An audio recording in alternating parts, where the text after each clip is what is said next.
歡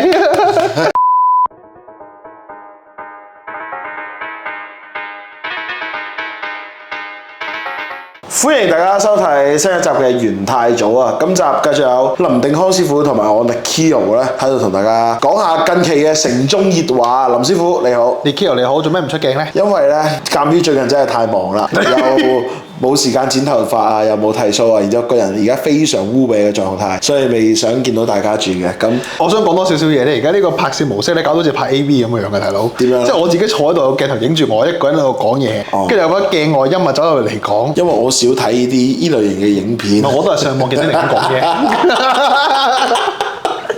好啦，咁咧近期嘅城中熱話咧，就係我哋呢一個香港嘅曾經嘅劍后啊，就係呢個江文慧啊，即係曾經劍后，佢而家都係劍后。而家都係劍后，佢退咗役啦嘛。OK，退咗役啦嘛。咁就代表香港喺呢一個巴黎奧運啊，勇奪呢個金牌嘅一個女性嘅運動員啦。佢就而家咧退咗役之後咧，就做過一段時間嘅馬會嘅叫做類似公關嘅工作啦。你有冇留意開啊？喺馬會做公關，你有留意？冇有咩留意啫？大佬講到似我喺馬會做。唔係，即係你有冇留意開佢嘅？我知道。咁最近佢又辭咗馬會嗰份工喎，佢就話要宣布參選呢一個下一屆嘅立法會選舉啊，出選呢個功能組別嘅旅遊界別啊。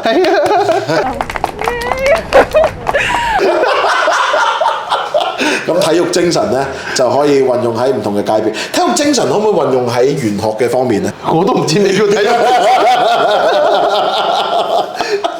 好啦，咁我哋入下正題啦。咁咧最近咧網上面嘅網民咧就喺度講翻佢一路以嚟嘅表現啊，就話覺得佢有啲 melody 啊，咩叫 melody 咧？就覺得佢好綠茶婊啊，係綠茶婊冇錯啦，有啲虛偽啊、雙面人啊咁樣啦。咁我哋今日睇下佢嘅八字啦，林師傅，你睇個八字咧，見到佢嘅性格其實係點嘅咧？睇八字之前報咗嗰個出生年月日先，1994年2月8號，時間唔知，咁啊暫時當佢係有時先啦。八字嚟計呢個格咧就叫雙官格，嗱雙官格咧就同正官格咧就好似相反咁樣嘅。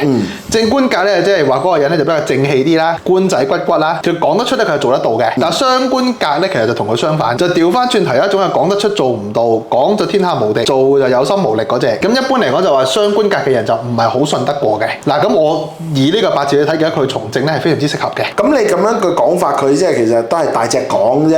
咁佢係咪一個雙面人，或者佢所投射出嚟，即係俾大眾見到嘅形象，係咪經過好多嘅設計嘅咧？嗱，雙官格一般嚟講係中意扮嘢嘅。嗱，因為咁樣講啦，雙官格以前有另外一個名係叫做妾侍格嘅，即係話嗰啲人唔係做到正妻嘅，佢做妾侍。跟住妾侍你有啲咩條件咧？其實第一你一定要扮可憐嘅，OK？你唔扮可憐嘅話，嗰個老公就可能黐住個正妻就唔揾個妾侍嘅。咁所以最緊要嗰樣就係你一定要識扮嘢。雙官格一般嚟講扮嘢非常之好嘅，因為係指表演嘅一樣嘢。咁啊，如果唔係從政嘅做演員嘅都冇乜問題。咁雙官另一樣嘢就係講個口啦。然後究竟係咪真係雙面人？簡單講就係問另外一個問題，佢係咪古古惑惑嘅咧？係咪好有心計嘅咧？因為綠茶婊佢有心計先係綠茶婊嘅。咁喺下面個八字去睇啦，就見到有拱會食局，咁即係話合咗一個小嘅食局出嚟。咁一般嚟講呢啲咧就唔算話大奸大惡嘅蠱惑，但係就會有啲小聰明嘅。咁啊唔係話好有心機嘅啫，不過都唔能夠覺得佢係一個非常之完美正直不阿嘅人，因為正直同雙官呢樣嘢咧基本上係擺唔埋嘅。咁雙官格另外一樣嘢就係，如果佢要成名嘅話咧，佢必然係喺爭議同是非中成名嘅。譬如話我哋今日拍緊片嘅呢一日啦，大馬嘅一位歌手阿黃明志咧，佢都係雙官格嘅。大家可以睇翻佢個成名路線啦，都係一直用是非啦、爭議啦、嘈啦嚟慢慢爬上去嘅。每一個雙官格嘅人，一旦佢出名或者佢出位嘅時候咧，都會用同樣嘅方法向上走嘅。咁其實我哋頭先講咗呢段性格嘅嘢入面，睇唔睇到佢做運動員嘅嘢咧？做運動員就1995年開始起運啦，就去到2005年，即係話2歲起運，去到12歲、12到22歲呢段時間全部行比肩劫財，代表佢辛苦，真係落手落腳去做嘢，去辛苦捱翻嚟嘅就係2至12、12至22呢段時間辛苦。咁但係運動員就唔係好見嘅。咁佢攞金牌又睇唔睇到咧？攞金牌而家講話睇到嗰啲就叫馬後炮啦。明白。即係我哋係咁講之前嘅嘢啦，我哋講下未來嘅嘢先啦。今次佢個選情，即係佢都有競爭對手，佢唔係自動當選啊。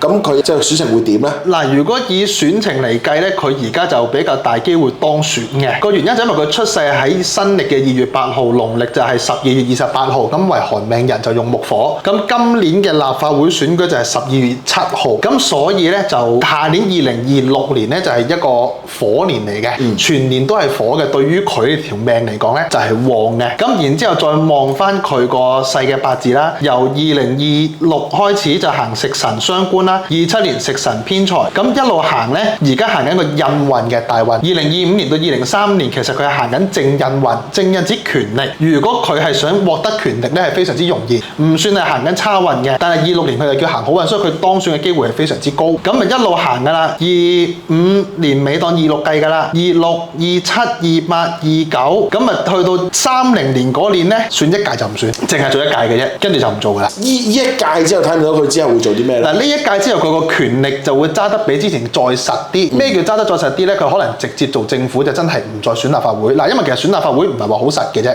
你每4年就有一次裁員機會嘅。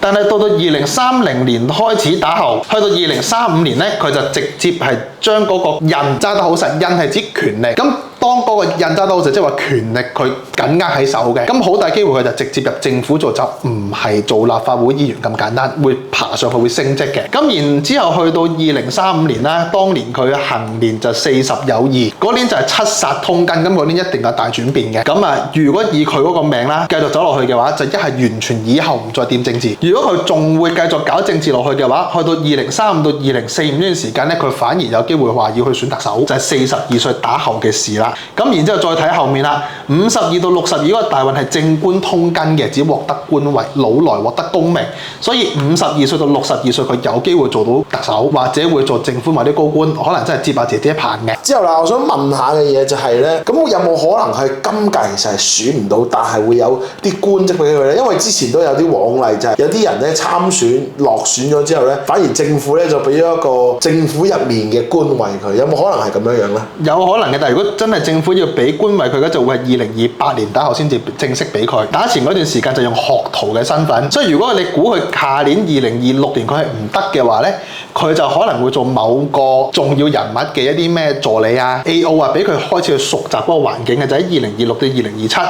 因為26、27嗰兩年就行食傷，食傷指讀書運嘅，即係話佢學嘢，譬如話我嗰陣時入行啦，我跟師傅學嘢嗰段時間咧都係行食傷嘅。咁我唔學嘢我就去旅行，唔去旅行就去學嘢，咁就會26、27。咁主要所指嘅都係同對外事務有關，即係話佢本身自己讀個科咩國際關係啊，或者佢而家想選嗰個組別啊，旅遊組別，因為食係指驛馬，傷係指講嘢，食傷兩個一齊出現嘅話就係讀書，唔係讀書嘅話就係旅遊。咁但係如果佢唔做嘅，咁26、27嗰兩年就有機會做政治學徒，就做到2028年就見官，28、29、30、31嗰4年都見官煞嘅，就有機會獲得功名，做到政府上面啲比較重要嘅位置。之後想問下啦，咁大家咧都見到咧，其實近年就政府個民望咧就有起起跌跌啦，咁大部分咧都係一個比較低迷嘅狀態。咁如果佢選到之後，佢嘅民望係點樣樣咧？佢嘅民望係點？嗱，佢嘅民望一定唔方好㗎啦，因為雙官格嘅人咧就好惹是非嘅，即係我哋撇除阿江小姐唔講啦，呢度有啲客上親嚟咧，逢係雙官格嘅人咧都特別惹是非嘅，哪怕人哋唔講佢是非咧，佢自己都會撩是撩非出嚟搞嘅，因為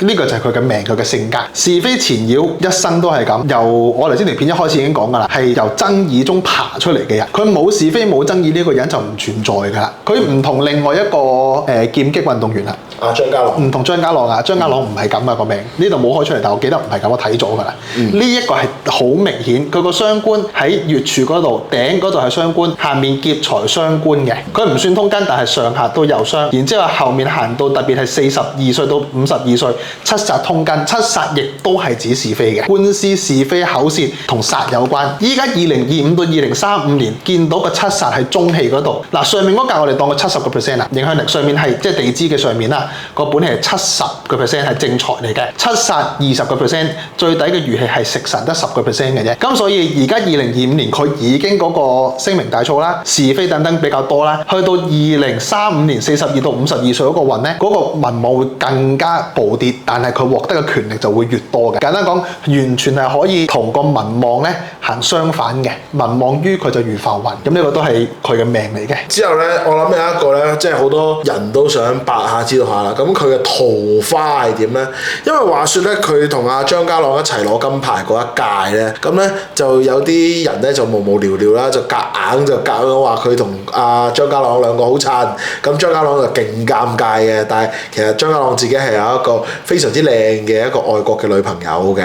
佢嘅桃花又點咧？嗱，佢嘅桃花就相信冇阿張家朗咁美麗啦，因為雙官格嘅女仔一般嚟講桃花運都比較差，咁啊雙官會克官嘅，結婚嗰個老公就叫官人，所以就當正官。正官喺女仔命就係老公，雙官克官嘅一般嚟講嗰個桃花運愛情運唔算開心嘅，所以可能有啲而家可能比較妒忌人嗰啲啦嚇。如果你嘅桃花運靚嘅話，咁你應該好過佢㗎啦嚇。我講啲嘢俾你開心下。雙官格嘅人一般嚟講桃花愛情運唔太好，婚姻都比較差嘅。過咗30歲打後啦，先至結婚咧，咁就會好啲。咁佢而家過咗30歲，其實佢結得㗎咯喎。佢依家結得，但係一定要揾得好辛苦，因為雙官格咧一嚟就容易做人哋二奶嘅，唔係佢嘅際遇嚟㗎，唔係佢想嘅，可能一齊咗先知人哋有老公嘅。唔係話江文慧中意做二奶啊，唔係呢個格容易啫，呢個命格容易。OK， 咁第二就係佢好多愁善感嘅，簡單講娶着個咁嘅老婆翻嚟咧，一入到喺度講啲虛無縹緲煩到你死嘅嘢嘅，雙官格係咁。咁所以啲好多男人佢頂唔順，佢就硬